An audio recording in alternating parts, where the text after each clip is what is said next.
Governor, in relation din dyan sa tanong ni Reg, no, one of the elephants in the room, oil deregulation, which is perhaps not an immediate issue, pero significantly medium to long term. No?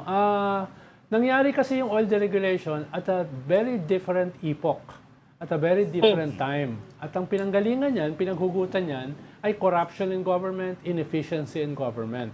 40 years back, ay hindi pa tayo pwedeng magkaroon ng hybrid, certain level of deregulation, at the same time, a certain level of regulation.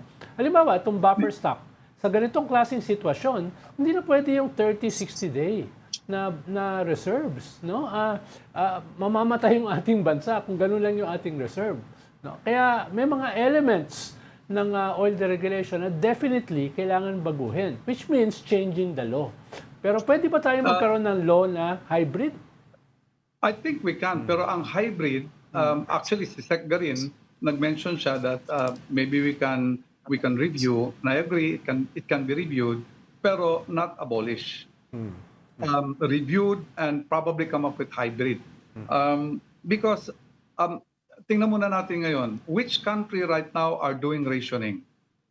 I can tell you, Bangladesh, nagrarasyon na ngayon, Thailand. Sri Lanka, and Myanmar. They're actually rationing right now. They're all regulated countries. Ibig sabihin, ang bumibili ng langis, gobyerno from outside. Ang nagdi-distribute, binibigay sa private sector, pero hanggang doon lang at dictated ang presyo. Silang dictated ng presyo. If they were deregulated, probably their prices are more than ours right now. But they decided to regulate it. Anong nangyari? Hindi nila kayang bilhin, hindi nila kayang i-subsidize yung difference ng presyo na sa tingin nila dapat acceptable sa tao at yung totoong presyo pag kinuha nila sa Middle East. So anong nangyari? Since they don't have enough money to subsidize, ang ginawa nila, magrasyon tayo. Gusto nyo ng mababang presyo? Walang problema, pero magrarasyon tayo. Pero kung gusto nyo naman ng walang rasyon, mag-aanli pa kayo, may free market prices tayo ngayon, kagaya ng Pilipinas, which is lahat naman nagrereklamo kasi sobrang mahal. So, where should we be? Maraming ideya sa mga hybrid. Pero ang nasa isip ko ganito, kasi pinagdududahan nga natin itong mga oil companies na kumikita. This is just basically an idea that came into my mind. Why don't government have their own gas stations? Okay, they will compete. They'll compete. If they don't compete on the market level, magsasubsidize sila. Now, under peacetime, ayaw ni gobyerno magsubsidize. Why should they? Acceptable naman sa atin yung 61, for example, so they'll sell it at 61, yung diesel. Now, later on, nagka-crisis. They can go with the other companies, with the private companies na nagtataas together with the market, or they can choose to subsidize. But I will tell you what will happen. Okay, if they do that. Lahat pipila sa kanila, wala nang pipila sa private. Okay, ang private naman, magte-temporarily magsara because I can't sell my oil. Pero what will happen there is, si gobyerno, this is just an example of the comparison between government run and private run. Si gobyerno naman, ang daming kliyente to the point na every time may magpapagas sa kanila, magsasubsidize sila. And they will also run out of fuel because they cannot afford the subsidy. I'll give you an idea kasi hindi ma-picture ng lahat kung ano ang cost ng subsidy. Ganito, for every 1 peso subsidy ng Philippines, kahit diesel, gasoline, it is 73 million a day for every 1 peso. 73. Kung 100 pesos ang isa-subsidize mo per liter, that is basically 7.3.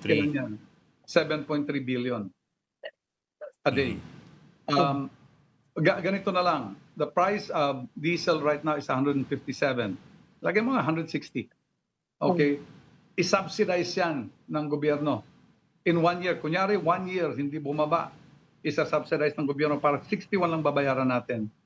The government will have to subsidize roughly around 2.3 trillion. So, We have a okay. budget of Yeah. 7 trillion. I don't know where you will get 2.3 trillion. Yeah. So Gov, we're gonna run into the same problem as the OPSF, which is it's gonna blow a hole in the national budget kasi subsidize ka ng subsidize, right? So Mhm.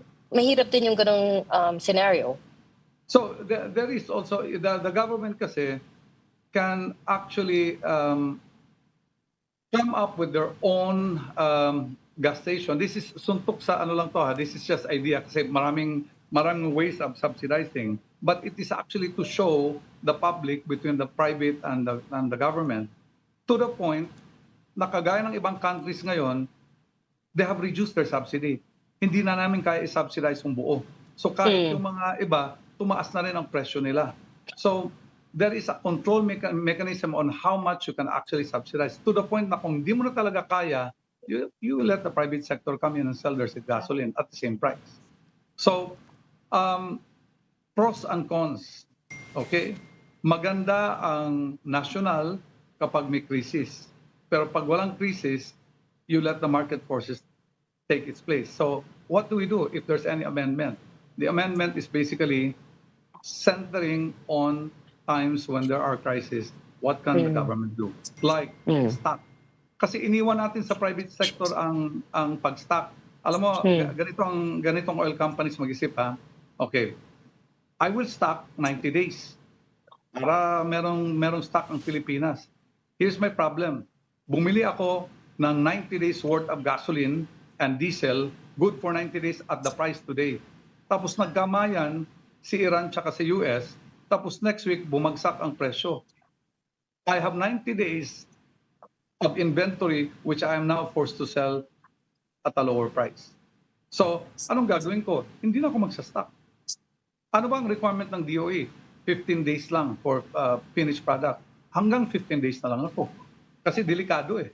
But they're not thinking about the country. They're thinking about their company. So that's the difference. So perhaps on times of crisis or even before a crisis happens, the government should have their own stockpile.